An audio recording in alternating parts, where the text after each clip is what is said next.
من المؤمنين أنفسهم وأموالهم بأن لهم الجنة يقاتلون في سبيل الله فيقتلون ويقتلون وعدا عليه حقا في التوراة والإنجيل والفرقان.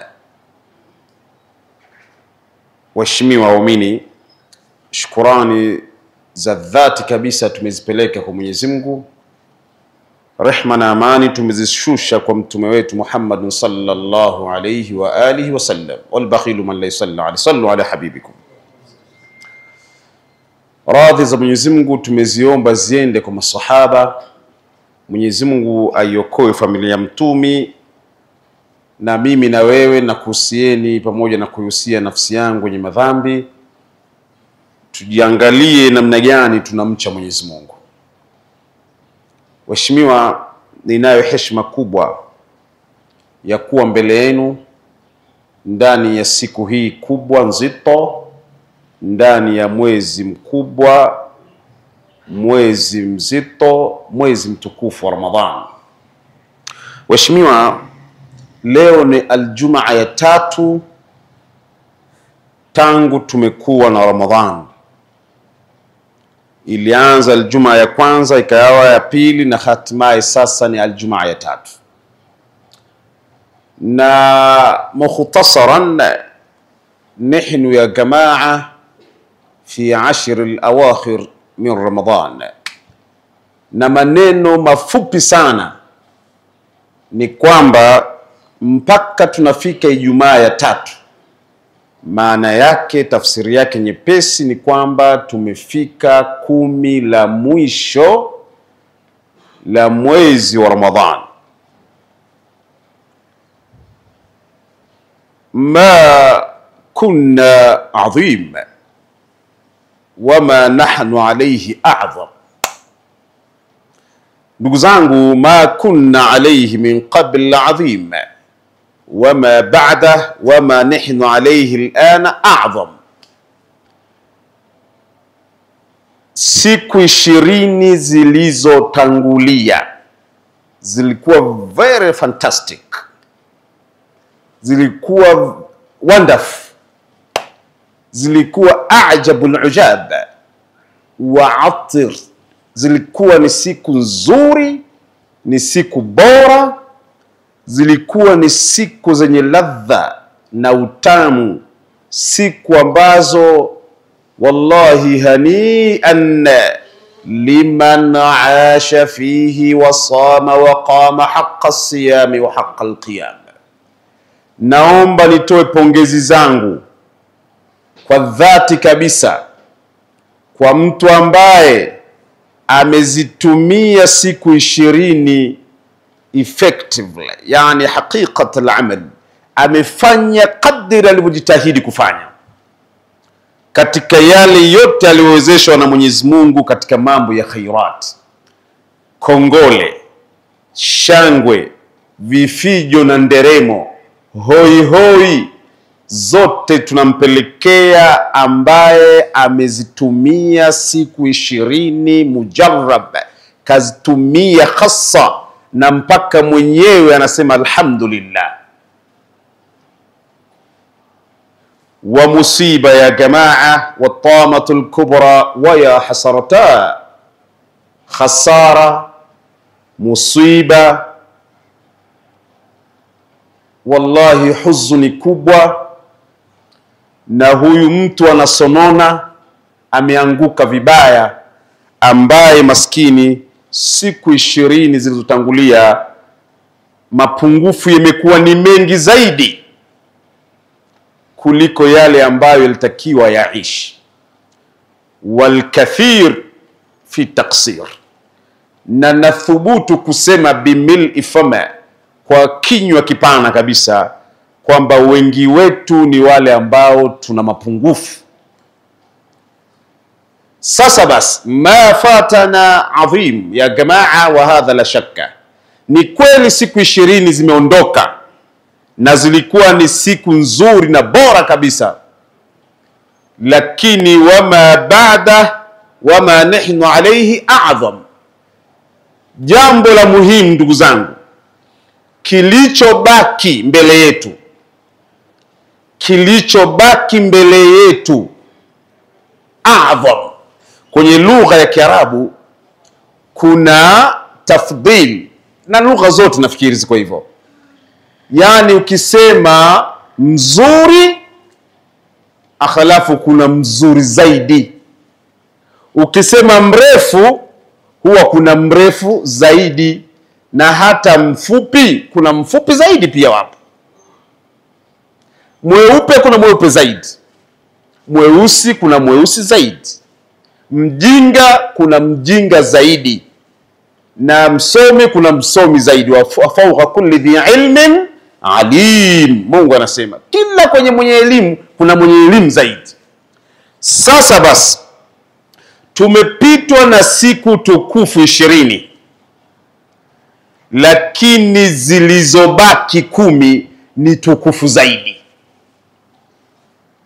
Narudia, ni kweli tumepitwa na siku au tumeishi ndani ya siku 20 zilizotangulia zikiwa ni siku nzuri sana, siku tukufu, siku bora, lakini zilizobaki ni bora zaidi, ni nzuri zaidi, ni muhimu zaidi. Kwa hiyo obshir, natoa taarifa kwa wale wote ambao hatukutumia vizuri siku 20, tuna nafasi ya kusahihisha misiba na huzuni na matatizo na hasara tuliyoipata katika masiku 20. Kuna mada niliwahi kutoa ya substitutions kwa watu wa michezo ambao ni wengi siku hizi katika nchi yetu, na wachambuzi wamepata umaarufu, na watu wa mipira haya wanazungumzwa sana, wanamaliza bando za watu, wana mambo yao wanaita sabu, ama mabadiliko yanayoyafanya kocha kutokana na kuusoma mchezo, ama kutokana na maendeleo, ama na benchi lake lilivyo la ufundi, ama kwenye benchi kuna wachezaji gani. Sasa ndugu zangu Waislamu, laqad ana awanul inqilab, muda wa mabadiliko, muda wa sabu umefika. Kila mtu tutamjua ni kocha mzuri anapofanya mabadiliko ya wachezaji wake. Na siku zote mabadiliko ya wachezaji mara nyingi huwa yanafanyika dakika za mwisho au kipindi cha pili, second half, nusu ya pili, ndiyo mabadiliko na ufundi wa kocha utaonekana.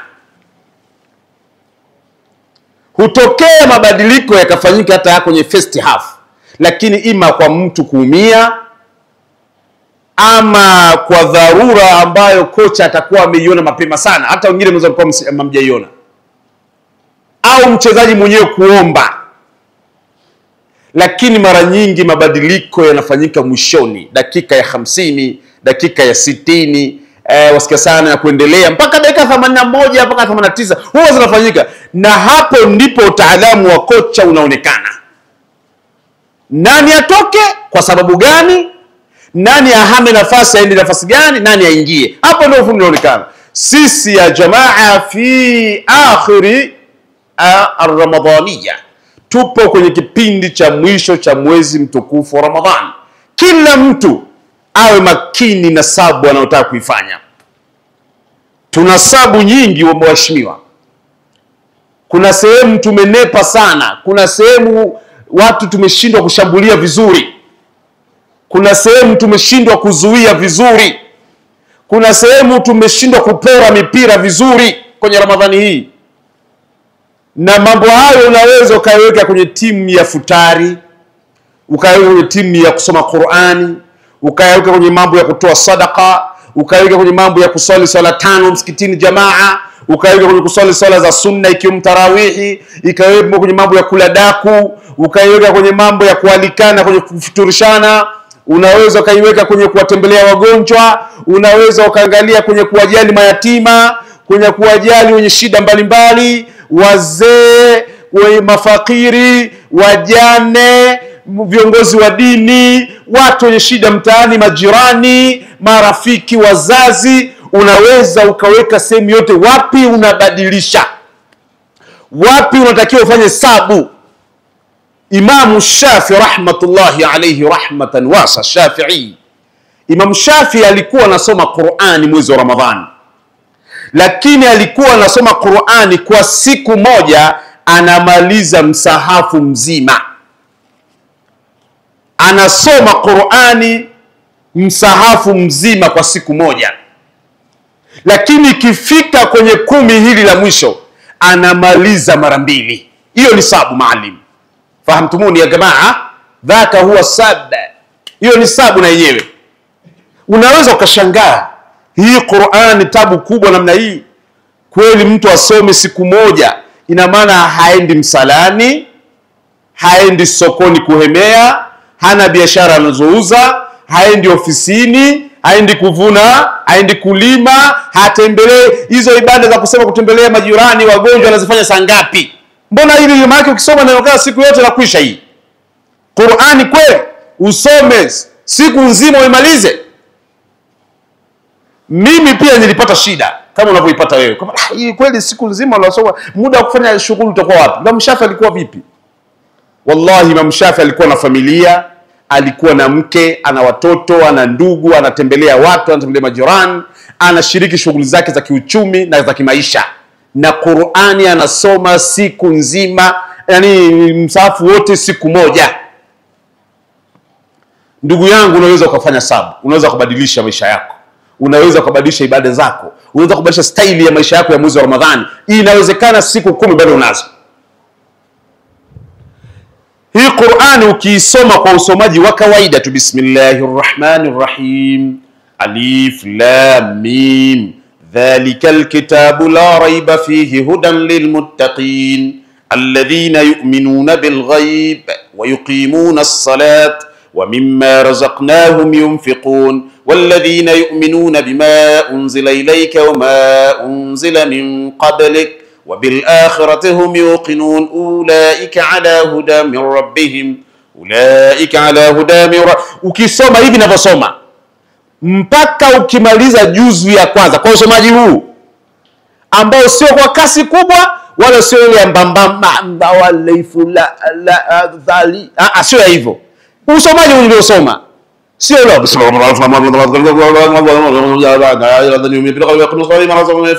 sio hivyo pia, sio ule wa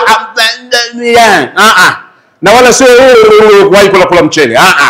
Sawa, usomaji huo niliosoma wa kawaida kabisa unatumia dakika 21 juzu nzima unakuwa umekamilisha juzu hii mpaka sayaqulu sufaha minan nas.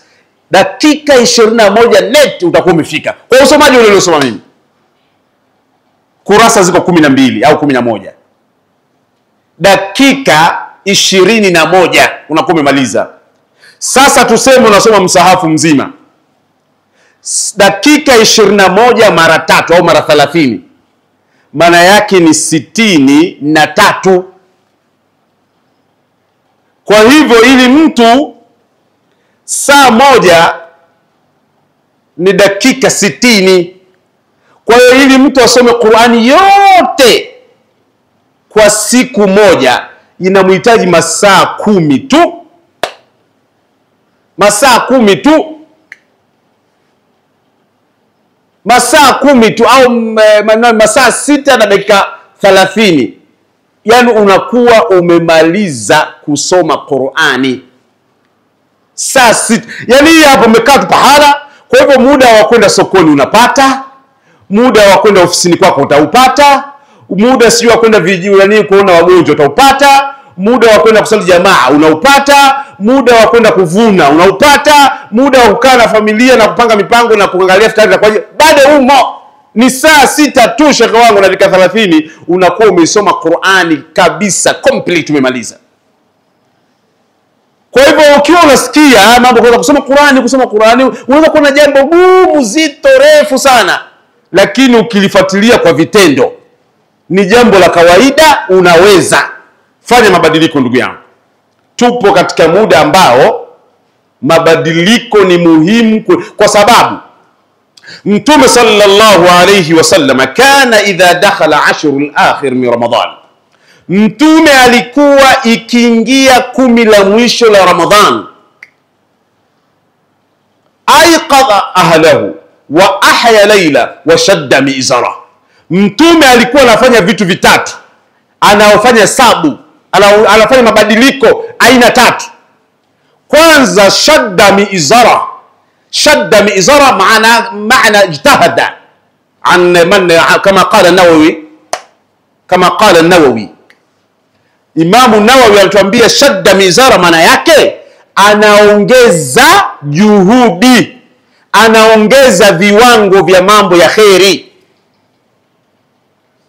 Tafsiri yake ni kwamba kama alikuwa, tulitaja wiki iliyotangulia kwamba alikuwa Mtume sallallahu alaihi wasallam ni mkarimu, lakini anakuwa mkarimu zaidi ndani ya Ramadhani. Lakini inapofika 10 la pili la tatu anakuwa mkarimu zaidi ya masiku yaliyotangulia 20 ya Ramadhani. Kama alikuwa anachinja mbuzi, anawagawia majirani na marafiki na watu na nini nje ya Ramadhani, ikifika Ramadhani Mtume anampa mtu mbuzi mmoja mmoja, anatoa magunia ya tende, anatoa fadhila kwa kiwango kikubwa.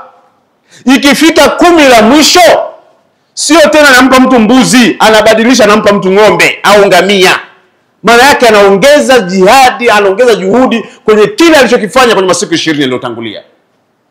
Waislamu, wallahi research na tafiti za karibu kabisa zinaonyesha kwamba Ramadhani imezubaa kabisa. Hii Ramadhani yani ni nyonge, Ramadhani ni ya huzuni, Ramadhani inajiendea tu ya mpatae.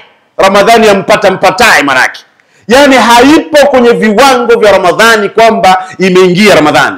Kwenye swala misikitini, shekhe za zamani miaka 5, 10, 20 iliyopita, angalau kwa kuonyesha kwa kuna Ramadhani, watu wanaongezeka misikitini, watu wanafuturisha wenye shida. Sio ufuturishaji wa sasa hivi wa siasa. Huu ufuturishaji wa siasa, ule ufuturishaji kabisa wa watu waliofunga, watu wenye shida, watu wanawagawia watu chakula kabisa, wanawagawia watu twambi, wanawapelekea watu sukari, wanawapelekea watu njugu, wanawapelekea watu tende, wanawapelekea watu nini sijui unga, wanawapelekea sijui mchele, watu wanawapelekea watu kwa, sio nawaita wewe njoo unawapangisha watu foleni au unawasafisha mtu. Yani mtu anatumia gharama, unamfuturisha hivyo. Shaka wangu, futari za siku hizi za siasa, wewe unafuturishia mathalani, labda tufanye maeneo maukumbi ya katikati ya mji, mtu unamwalika kutoka wapi pale panaitwa labda huku Ng'ambu, huku panaitwa Uledi, au sijui Malabi, nani panaitwa kwingine Ikindwa, sijui panatoka wapi jeshini wapi huko, unamfuturisha kwa kumwalika aje afuturu huku mjini. Sawa, anatumia pikipiki shilingi 3000 mpaka kufika na kurudi shilingi 3000, shilingi 6000, alafu wewe unampa nusu ya kikombe cha uji na vitambi fulani, kama mfuniko fulani ka kikombe nini mnaita vile vikamsi kuchocha. Maana umekaa pale, watu wenyewe wanafanya biashara, kwa hiyo anaangalia orodha iliyokaa mistari hivyo, kaji hapa nikitoa hivi hapa itakuwa noma, anashika pale hivi unapewa kasambusa fulani hivi, afu unaambiwa kakae kule tunafuturu. Inna lillahi wa inna ilaihi raji'un. Kweli ndio iftari. Mimi nimetoka huko shilingi 3000 pikipiki na kurudisha 6000. Hivi 6000 ningeamua mimi mwenyewe nifanye mambo yangu pale nyumbani, 6000 singefanya jambo. Tambi lile nani ile packet shilingi 2000 zinakuwa nyingi kabisa. Mchusi uji sio. Yaani shilingi 6000 nimetoa, alafu unakuja kunifuturisha. Kweli unanifuturisha, lakini hizi futari za siasa hapana. Ili kwa bwana mimi nionekane nimefuturisha. Wafate watu shekhe wangu. Wafate viongozi, maimamu, mashekhe. Bwana mimi nina shilingi 1,000,000. Nataka watu niwafuturishe. Nafanyaje shekhe wangu? Mimi shekhe nina mtoto ambaye namjua. Nilikuwa na interview. Nilikuwa mimi nimepewa vitu fulani na gawa. Sasa nikakutana na mtoto mmoja akaonekana amefunga. Nikamuuliza, "Bana wewe umefunga nyumbani kwenu wapi?" Akanieleza, "Mimi nakaa na bibi." "Unakaa na bibi yako?" "Naam." Vipi pale bibi mnalisha?" "Sema sisi mimi nimefunga, bibi amefunga." Nikasema, "Mnafuturu nini?" Akasema, yani hapa tuna siku ya 5." Mtoto wa darasa la 5. Anasema tuna siku ya 5. Tena ilikuwa Ramadhani kama 7 hivi, Ramadhani 9 hivi. Tuna siku ya 5 tunafuturu muhindi wa kuchoma. Yani pale nyumbani masika hii tulilima mahindi. Sasa yale mahindi yameshaanza kukauka, maluketo yale, yanaanza karibia kuwa magumu yale.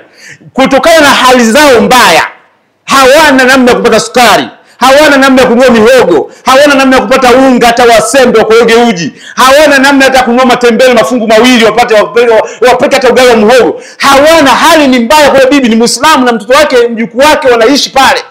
Anafuturu mahindi ya kuchoma.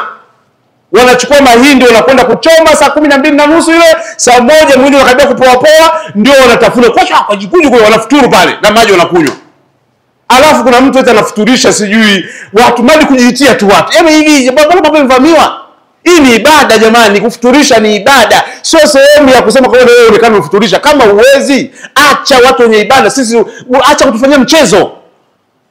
Acha kufanya yani kutafuta umaarufu kwenye ibada za watu. Hapana kabisa hivi. Hata kama ni taasisi, sijui ni benki, sijui ni timu ya mpira, sijui ni mtaalamu gani, kiongozi si wa nini, sijui mwanamuziki gani, futurisha watu wenye kufuturisha. Unaweza kufuturisha watu shekhe, 90% hawajafunga. Yaani unafuturisha watu 90% katika unaowafuturisha wamesha kula asubuhi, wamesha kula mchana, yani hawana shida chochote pale. Wanakuja kutafuta tu heshima na umaarufu na mambo ya kutafuta nini na kutangaza. Yani shekhe hivi kwa ndio umefikia Ramadhani 10-20 kwa Mtume sallallahu alaihi wasallam. Mtume anasema shadda mi'zara wa ayqadha ahla wa ahya layla. Mtume alikuwa ni mfano kwenye masiku kama haya. Yeye mwenyewe anaongeza katika ibada, kama ni kufuturisha na kufuturisha zaidi, kama nini, alafu ahya layla. Mtume ana maana kwa hadithi na mambo mawili. Ahya layla maana yake kwamba siku 20 zilizopita Mtume kuna siku 2-3 alilala. Alikuwa analala siku 20 zilizopita hizi, alikuwa analala labda 10 la kwanza kala siku 1, siku 2, siku ngapi, au la 10 la katikati kala. Lakini likifika 10 la mwisho, ahya layla, Mtume hajawahi kuonekana amelala. Mchana unamkuta anafanya ibada, usiku amesimama, siku 10 mfululizo, 9 mfululizo. Na Mtume kafunga saumu 9. Wa ahya layla, na anakuwa sio binafsi. Wa ayqadha ahla, Mtume pia anawaamsha familia yake. Anakuwa mfano, anakuwa ni kigezo. Anaona hii khairi sinipita, anakuwa sio binafsi. Anamwamsha mkewe, anawaamsha watoto, anaamsha wajukuu, anawaamsha wafanyakazi, anawaamsha wageni waliokuja, anaamsha watu. Ya ayyuhalladhina amanu qu anfusakum wa ahlikum nara وقودها الناس والحجارة عليها ملائكة غلاظ شداد. Mtume wa Mungu anatuambia, enyi waumini, mnapofanya mambo mazuri msifanye peke yenu. Waambieni na watu wenu wa karibu. Mwambie mkeo, mwambie mumeo, mwambie mtoto, mwambie jirani, mwambie rafiki yako, mwambie mzazi, mwambie jamaa yako, mwambie muumini mwenzio, bwana kuna khairi hii bwana fanya. Kuna sadaka hapa bwana tutoe. Bwana kuna sala ya usiku amka usali. Bwana kuna Qur'an soma. Bwana kuna hii. Yaani unamwambia mtu mambo ya khairi. Ukifanya hivyo unakuwa umemwepusha, umemlinda, umemhifadhi na moto wa Jahannam. Moto ambao waqudhu an-nas wal hijara. Moto ulishawashwa. Watu wamebaki kuchochewa tu na mawe ndio kuni na ghasia nyingine nyingi. Alaiha malaika. Tena sio moto wa kijanja, moto ambao malaika ndio wanaochochea, ndio wanaoangalia, ndio wanalinda mtu asije akachomoka akadondokea sehemu ambayo hakuna moto mzuri. Maana alaiha ghiladhun shidad la ya'suna Allah ma amarahu yaf'aluna ma yu'marun. Sasa unamwepushaje mtu na moto wa sampuli hii? Sio moto ambao umelindwa sina mgambo gani, sio mgambo wa kampuni gani, hapana. Malaika ndio walinzi. Si unaona magereza tu pale watu wanalinda baskeli, magereza wanalinda pale. Kwa mtu anachomoka kila rais pale. Ukienda lock up tu hapa askari wawili wamekaa kule na reception, wewe ukikaa huko hauna namna ya kutoka. Sijui hata yani ukishawekwa pahala hapa duniani kwa kawaida watu waliosomea ulinzi uchomoki. Labda itokee kuna hila imefanyika mle, rushwa ama mpango fulani, lakini kwa kawaida huwezi kutoka kirahisi. Sasa moto wa jahannam, malaika ndio walinzi, ndio wameshika funguo. Tena sio malaika Jibril, sijui Mikail, sijui Ahatam Fashadha, sijui malaika gani, sijui na ghilazun shidad. Maalumu hawa ni malaika ambao wamekunja X, wamekunja ndita, hawacheki na mtu. Yaani ukileta vurugu bado unapigwa mitama ya nguvu kwanza. Alafu ndio waendelea mambo mengine. Sasa waqulu an-nas wal hijara wa'iddat lilmuttaqin. Sasa mabwana, Mtume sallallahu alayhi wa alihi wasallam alikuwa anawaamsha familia yake. Wa ahya layla shadda mi'zara. Mabwana, wallahi uweze amini, wewe kwenye uhai wako wa Ramadhani, wewe kwenye uhai wako wa Ramadhani uliobakia nao wenye angalau wenye kama dalili ni hizi siku 10 zilizobakia. Nani anaweza akasema kwamba Ramadhani ijayo atakuwepo? Nani anaweza akasema kwamba Ramadhani ijayo mimi hata kama nikipoteza hii unajua kwenye mipira unaweza kusema na kwenye mechi hii tumepoteza, lakini tukishinda ile, tukashinda na hii na huyu kwa kafungwa, alafu pale tukasare, tunapita tunaenda makundi. Sawa, sio tunapiga kama hesabu za calculation. Unaweza ukapiga hesabu lakini hapa imebakia, nani anaweza akasema Ramadhani ijayo mimi hii hata kama nimevuruga tatengeneza ijayo? Ramadhani ulionayo ni hii leo na siku 9-10 ulizonazo, zitumie vizuri. Huu ndio umri wako uliobakia, shekhi wangu. Mtume sallallahu alayhi wasallam katika hutuba ya pili, limadha kana yuhyi layla wa yuqidhu ahla wa yushadda mi'zara. يقول تبارك اسمه المجيد ورب الأرض والسماء إنا أنزلناه في ليلة القدر وما أدراك ما ليلة القدر ليلة القدر خير من 1000 شهر تنزل الملائكة والروح فيها بإذن ربهم من كل أمر سلام هي حتى مطلع الفجر. بارك الله لي ولكم بالقرآن العظيم ونفعني إياكم بالآيات والأحاديث والذكر الحكيم. استغفروا ربكم وتوبوا إليه واعلم أن تائب من ذنبك من لا ذنب له توب إلى الله.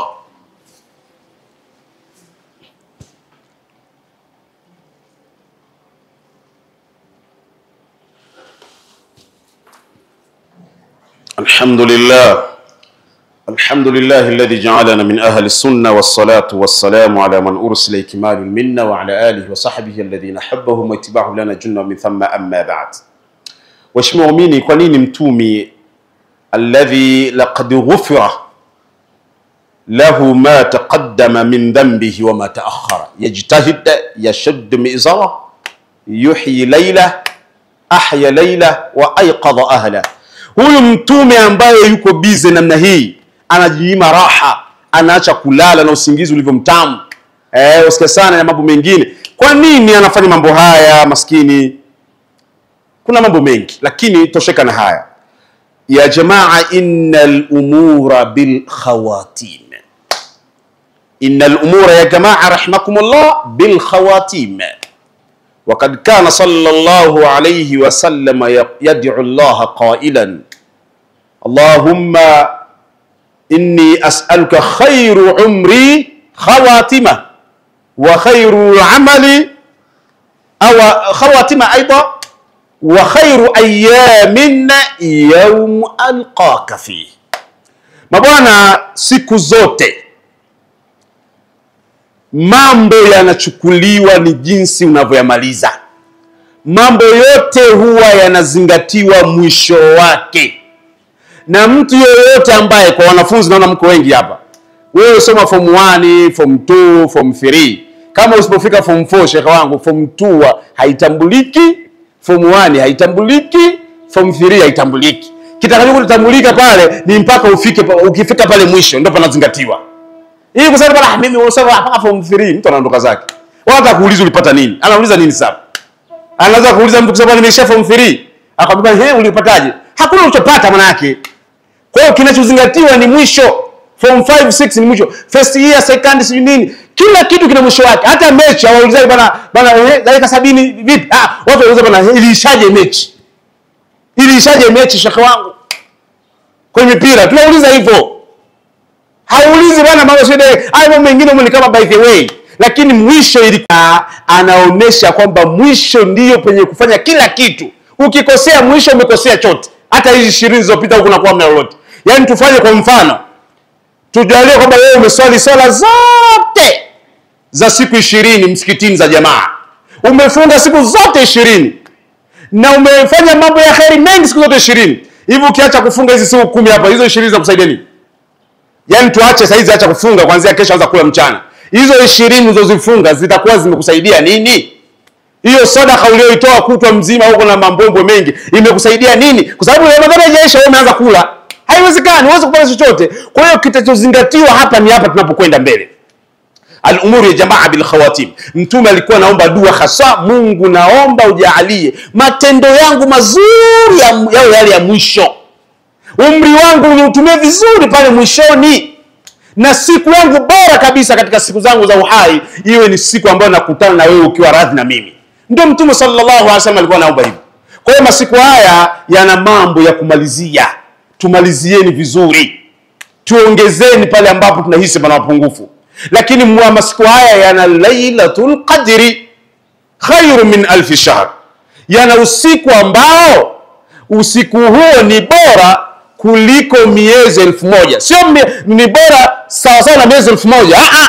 Kuna shekhe watu wanasema kwamba unajua unakuwa umefanya ibada siku 80 miaka 83 na miezi 4. Sio hiyo. Mungu hajasema hivyo. Amesema min alf shahr. Hajasema Lailatul Qadri ka alf shahr. La wa alf la. Bal qala sarihan min alf shahri. Mimi na kazi maalim, mbona mimi naitafsiri hapa? Yaani kwamba siku yenye cheo, siku yenye hadhi ni siku ambayo ni zaidi ya miezi 1000. Kwa hiyo unaweza kuweka hata miezi 10,000, unaweza kupeleka hata miezi 3000, unaweza kusema ni miezi labda 20,000. Idadi iko wazi kabisa pale. La hudud wala nihaya min alf shahri. Hiyo siku mabaki ni siku ambayo Mtume sallallahu alayhi wa alihi wasallam namaliza. Mtume siku hiyo maskini aliambiwa jaa Jibril wa huwa fi baitihi, alijiwa na Jibril katika 10 hili akiwa ndani. Mtume akaja akaambiwa na Jibril yawm yani bihaddihi, yani kwa hasa siku yake maalum. Akaambiwa bwana ni siku maalum. Wakati anaambiwa maneno haya akasikia rajulaini yatalaha, akawasikia watu wawili msikitini wanazozana. Msikiti wa Mtume na nyumba yake vinapakana. Yaani kama sisi tuko hapa, huko mtu unasikia watu wanaanza kutukanana, huko matusi mapya kabisa wanatoa kwenye makaratasi. Mtume akawasikia watu wanazozana, watu wakubwa, tena walikuwa wanadaiana, mambo ya kudaiana haya. Mmoja anamwambia wallahi unipe hela yangu wewe mal'un. Yule mwingine anasema shekhe muda bado, mimi nitakupa lakini muda bado. Sasa wewe utanipa hela yangu, mimi muda bado. Wakawa wanazozana. Mtume akashangaa, watu wanazozana msikitini, sehemu ambayo ni ashrafu biqa'i 'ala al-ardi, sehemu ambayo ni tukufu katika dunia ni misikiti. Watu wanakuja, mzozo umewashinda njiani, wameshindana mitaani, wameshindana majumbani, wanakuja kufanyia mzozo msikitini. Kitu ambacho sasa hivi kimeenea sana katika dunia yetu hii. Watu kuzozana msikitini, watu kupiga story msikitini, watu kupiga gumzo msikitini, watu kuangalia mapicha ya ajabu msikitini, watu kusikiliza sio maklipu mbalimbali msikitini. Yaani msikitini Mtume amesema kati ya adhana na iqama pale kuna dua inajibiwa, na huko ndani ya swala tayari. Watu sasa hapo ndio imefikia hatua wanafanya mambo ya ajabu kabisa. Na hii naomba tutoe onyo kabisa, ni marufuku mtu kufanya fujo msikitini. Miongoni mwa sababu zilizopelekea Lailatul Qadri kaondolewa ni matukio ya maugomvi misikitini. Msikitini sio sema kugombana. Tumepata shida. Sasa tulikuwa tulale tu. Ilikuwa kuna haja tunasubiri tusikie wetu alituambia Mtume saa 25, tunapiga zetu shekara tunamaliza tumepata Lailatul Qadr khairu min alf shahr. Lakini kwa watu mizozo misikitini, watu kugombana, watu kutukanana, Mtume sallallahu alayhi wa alihi wasallam akaja akawaambia nyie mambo gani, akawakemea, akalafu akasema Jibril alikuja kuniambia siku ya Lailatul Qadr, walakin rufi'a, imeondolewa, sikumbuki tena. Kwa hiyo iltamsuha fi ashri al-awakhir min Ramadan. Ndio Mtume akatoa kauli hiyo, akatoa fatwa, akasema sasa mtabidi muitafute wenyewe, mwana kuligeti sijui mwana kuligati nini sio mwana kulifind, mtafuta wenyewe mtalipata, kutafuta mwenye kulipata, mmetafuta bala mtatafuta wenyewe kwenye siku 10 zote ndani ya Lailatul Qadr na ashri al-akhir min Ramadan.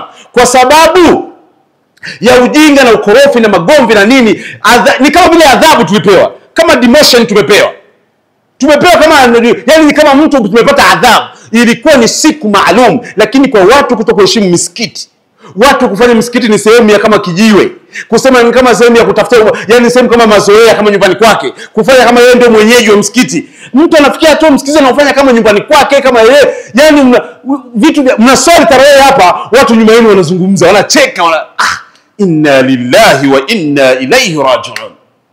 Mtu anapokea simu msikitini wakati wengine wako na swali. Sawa, hiyo milioni tuma kwenye namba hiyo hiyo. Mtu hana tamia huko. Sheikh unafikia hata swali tena huko. Yaani wewe unazungumza milioni tuma kwenye namba hiyo hiyo. Hapo wenzio hata na 100 huko. Sheikh mambo gani unatuletea Sheikh? Unavuruga swala za watu, Sheikh, watu wanasema sisi nikimaliza hapa nikamuombe yule. Mtu anaweza kupiga mahesabu za katikati ya swala, kama nikitoka hapa namuomba hela yule jamaa.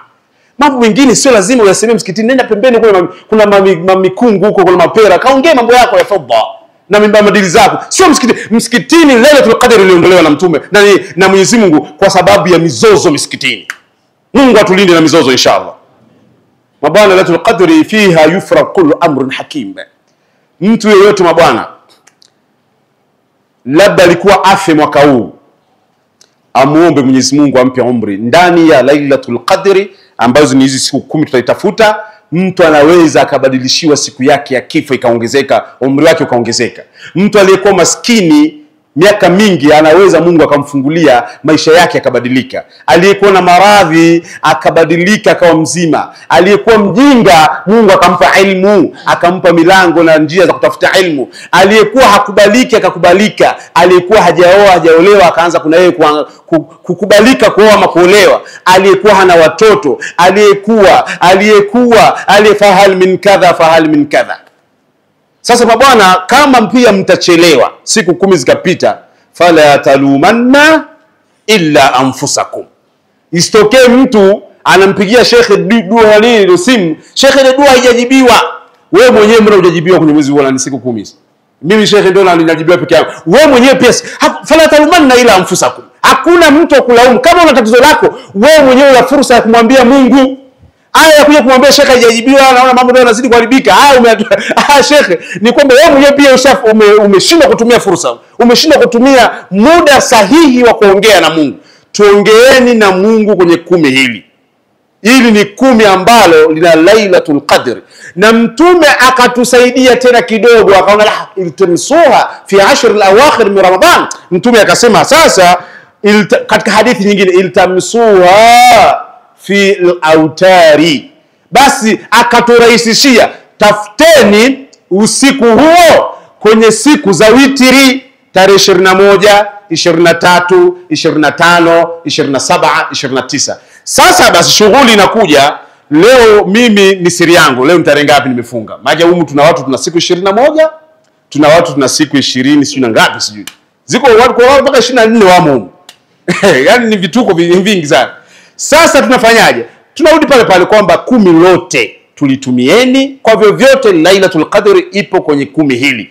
Siku 10 kuna nini bwana? Tusali, na haswa kwa uchache kabisa, ili uipate Lailatul Qadr kwa uchache kabisa, ala al-aqalli, kwa uchache kabisa. Swali swala ya Isha kwa jamaa na swala ya subhi kwa jamaa. Laqad adrakta Lailatul Qadri ala al-aqalli. Kwa uchache kabisa swali swala ya Isha msikitini kwa jamaa, na swala ya subhi jitahidi uswali msikitini kwa jamaa.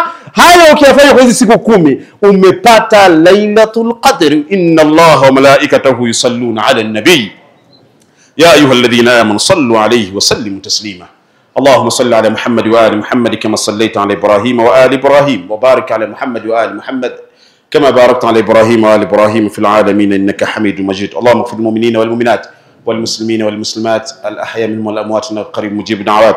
ربنا آتنا في الدنيا حسنة وفي الآخرة حسنة وقنا عذاب النار. عباد الله إن الله يأمر بالعدل والإحسان وإيتاء ذي القربى وينهى عن الفحشاء والمنكر. قوموا إلى صلاتكم يرحمكم الله.